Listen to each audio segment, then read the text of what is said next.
Shri Jacob Tharakan, പാകിസ്ഥാനെ സംബന്ധിച്ച് പാകിസ്ഥാൻ്റെതായ ലക്ഷ്യങ്ങളുണ്ട്, ഭീകരവാദികളുടേതായ ലക്ഷ്യങ്ങളുമുണ്ട്.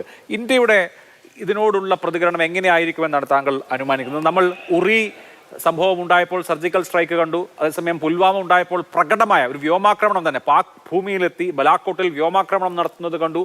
ഓരോ ആക്രമണത്തിലും ഓരോ സ്ട്രാറ്റജി ആയിരിക്കും സ്വാഭാവികമായും അവലംബിക്കുക. ഇവിടെ ഇപ്പോൾ സിവിലിയൻ കാഷ്വാലിറ്റീസ് ആണുള്ളത്. ഇന്ത്യൻ പൗരന്മാരെ, അതും ടൂറിസ്റ്റുകളായി പോയ പൗരന്മാരെയാണ് ഇതുപോലെ തെരഞ്ഞുപിടിച്ച് കൊന്നു കളഞ്ഞിരിക്കുന്നത്. അപ്പോൾ ഇന്ത്യയുടെ ഒരു റെസ്പോൺസ് എങ്ങനെയായിരിക്കുമെന്നാണ് താങ്കൾ പ്രതീക്ഷിക്കുന്നത്? ഇന്ത്യ റെസ്പോൺസ് വളരെ കാലിബ്രേറ്റഡ് ആയിട്ടായിരിക്കും. അതായത് പലതരത്തിൽ, പല രീതിയിൽ, പല മേഖലകളിലായിരിക്കാം. എൻ്റെ അനുമാനം അനുസരിച്ച് ഏറ്റവും ആദ്യം നടക്കാൻ പോകുന്നത് എക്സ്റ്റേണൽ അഫയേഴ്സ് മിനിസ്ട്രി, അതായത് ഫോറിൻ അഫയേഴ്സ് മിനിസ്ട്രിയുടെ എന്തെങ്കിലും ആക്ഷൻ ആയിരിക്കും. പാകിസ്ഥാനെ ഒന്നുകിൽ അവരുടെ അംബാസിഡറെ പുറത്താക്കുക, അല്ലെങ്കിൽ അവരുമായിട്ടുള്ള എക്സ്റ്റേണൽ അഫയേഴ്സ് മിനിസ്ട്രി ബന്ധം വിച്ഛേദിക്കുക. അതാകാം ആദ്യത്തെ പടി. ഇന്നിപ്പോൾ ഒരു മീറ്റിംഗ് നടക്കാൻ പോകുന്നത് കേട്ടു. അതിനകത്ത് തീർച്ചയായിട്ടും എന്തെങ്കിലും തീരുമാനം എടുത്തു കാണും. 1. 2, മിലിറ്ററി. തീർച്ചയായിട്ടും ഇന്നല്ലെങ്കിൽ നാളെ വളരെ ശക്തമായി, വളരെ ഡീപ്പ് സ്ട്രൈക്ക് നടക്കും എന്നുള്ളതിൽ എനിക്ക് യാതൊരു സംശയവുമില്ല.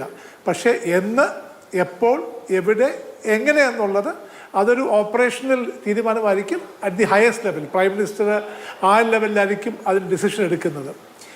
3, ഞാൻ നോക്കുന്നത് ഈ പാകിസ്ഥാൻ ആർമിയുടെ 2-3 ഉദ്ദേശങ്ങളുണ്ടല്ലോ, അതിനെ തോൽപ്പിക്കാൻ വേണ്ടി നാം എന്ത് ചെയ്യണം എന്നുള്ളതാണ്. നമ്മളെല്ലാവരും പറഞ്ഞു ടൂറിസം മേഖലയെ തകർക്കുക, ബിക്കോസ് അതാണ് നോർമൽസിയുടെ ഒരു സിമ്പിൾ. നോർമലായി എന്ന് തോന്നുന്നത് ടൂറിസം കൊണ്ട് തന്നെയാണ്. അതുകൊണ്ട് തന്നെ ഇപ്പം നമ്മൾ കേട്ടു അവിടുത്തെ ആൾക്കാരെല്ലാം ഈ ടെററിസ്റ്റ് അറ്റാക്കിനെതിരെ സംസാരിച്ചു എന്നുള്ളത്. ഈ അഡ്വേഴ്സിറ്റിയിൽ അതൊരു ഓപ്പർച്യൂണിറ്റിയാണ്. അവിടുത്തെ ജനതയെ ഇന്ത്യയോട് മാറോട് ചേർത്ത് അവർ നമ്മൾ ഒന്നാണെന്ന് വരുത്തി അവർക്ക് ഇത് നമ്മളോട് ചേരാനുള്ളൊരു ഓപ്പർച്യൂണിറ്റി ആക്കാൻ ഇതിൽ നല്ലൊരു അവസരം ഇല്ല. ഇത് നല്ലൊരു അവസരമാണ്.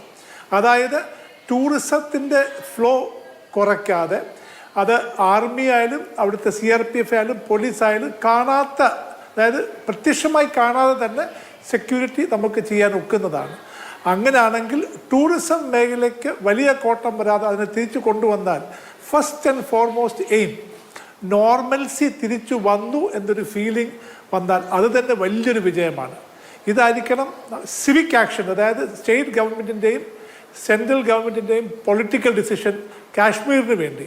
അതേസമയം economic action, foreign affairs action, military action, നേരത്തെ ആരോ സൂചിപ്പിച്ചതുപോലെ ചുമ്മാതെ അവിടെ എവിടെ അടിക്കുകയല്ല, ഇതിൻ്റെ വേര് തന്നെ പൊട്ടിക്കാൻ വേണ്ടി ടാർഗറ്റഡ് അറ്റാക്ക്, കോവേർട്ടാകാം, അതായത് പ്രത്യക്ഷമായിട്ടോ പരോക്ഷമായിട്ടോ ഇത് നടത്തിയ ആൾക്കാരെ വേട്ടയാടി ഓരോരുത്തരായി അവരുടെ മണ്ണിൽ തീർക്കുകയാണെങ്കിൽ റിസ്ക് ആൻഡ് കോസ്റ്റ്, അതായത് ഇങ്ങനെ ഒരു സംരംഭത്തിന് പാകിസ്ഥാൻ ഇറങ്ങിയാൽ അതിന് വില ഭയങ്കരമായിരിക്കും, അതിൻ്റെ പ്രത്യാഘാതം ഭയങ്കരമായിരിക്കും, അവർക്ക് താങ്ങാൻ ഒക്കത്തില്ലാത്ത വിധം ആയിരിക്കും എന്നൊരു മെസ്സേജ് കൊടുക്കേണ്ട സമയം അതിക്രമിച്ചു കഴിഞ്ഞിരിക്കുന്നു. ഇതെല്ലാം ഐ എം ഷുവർ ഇപ്പം പ്ലാനിങ്ങിൽ നടക്കുന്നുണ്ടായിരിക്കാം.